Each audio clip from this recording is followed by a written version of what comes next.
Hi friends, welcome to Telugu prime stories. ఈరోజు మనం రామాయణంలోని రాముని యొక్క అవతార రహస్యాల గురించి తెలుసుకుందాం. అధర్మం పెరిగినప్పుడు, పాపం భూమిని కమ్ముకున్నప్పుడు భూదేవి తాళలేక దేవతల ఆశ్రయం కోరింది.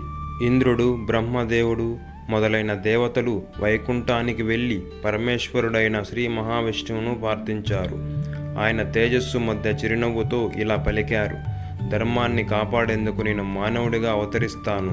అది నా లీల, నా విధి అన్నారు. రావణుని పూర్వజన్మ కథ. రావణుడు సాధారణ రాక్షసుడు కాదు. అతడు వైకుంఠ ద్వారపాలకుడైన జయ శాపవశాత్తు రాక్షసునిగా జన్మించి విష్ణు చేతిలో మరణించాల్సిన విధి. రాముని జననం. అయోధ్యలో రాజు దశరథుడు సంతానం కోసమై పుత్రకామేష్టి యజ్ఞం చేస్తాడు. అగ్నిదేవుడు ప్రకటించి ఒక పాయసం పాత్ర ఇస్తాడు. దానితో రాముడు, లక్ష్మణుడు, భరతుడు, శత్రుఘ్నులు జన్మిస్తారు.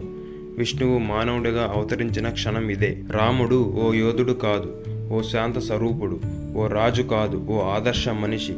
ఆయనలో దైవతత్వం ఉండి కూడా ఓ మానవుడిలా నడిచాడు. ఇది శ్రీరామ అవతార రహస్యంలో అతిపెద్ద సందేశం. సీతా కళ్యాణం, వనవాసం.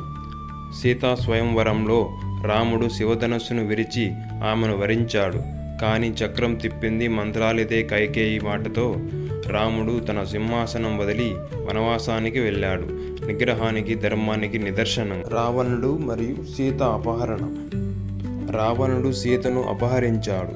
అది ఓ అప్రతిష్టాకరమైన చర్య కాదు, అది ఓ యుద్ధానికి నాంది.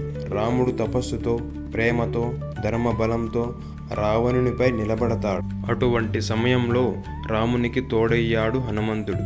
ఆయన భక్తి అచంచలమైనది, ఆయన ప్రేమ స్వచ్ఛమైనది. హనుమంతుడు అన్నాకే రాముడు మనవాడయ్యాడు అని అనిపిస్తుంది. వానర సేనతో కలిసి సముద్రంపై సేతుబంధనం, యుద్ధరంగంలో ధర్మం కోసం పోరాటం, చివరికి రావణుని అహంకారాన్ని చీల్చిన ఆయుధం రాముని ధర్మం. రాముడు తిరిగి అయోధ్యకు వచ్చాడు. పుష్యమి నక్షత్రంతో రామ పట్టాభిషేకం జరిగింది.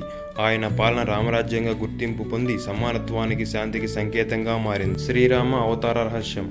శ్రీరాముడు ఎందుకు మానవుడిగా జన్మించాడు? మనుషుల్లా బాధను అనుభవించి దైవ మార్గాన్ని నేర్పించేందుకే. ఈ అవతార రహస్యం మనం తెలుసుకోవాల్సిన జీవన మంత్రం. శ్రీరాముని జీవితం ఒక కథ కాదు, ఒక మార్గం. ప్రతి మనిషి జీవితంలో రాముడు నివసిస్తే ప్రతి హృదయం అయోధ్య అవుతుంది. ఈ పుణ్య కథ మీకు నచ్చితే లైక్ చేయండి, కామెంట్ చేయండి. ఇంకా ఇలాంటి విశిష్ట ధార్మిక విషయాల కోసం మా ఛానల్ని సబ్స్క్రైబ్ చేయండి. Thank you very much friends.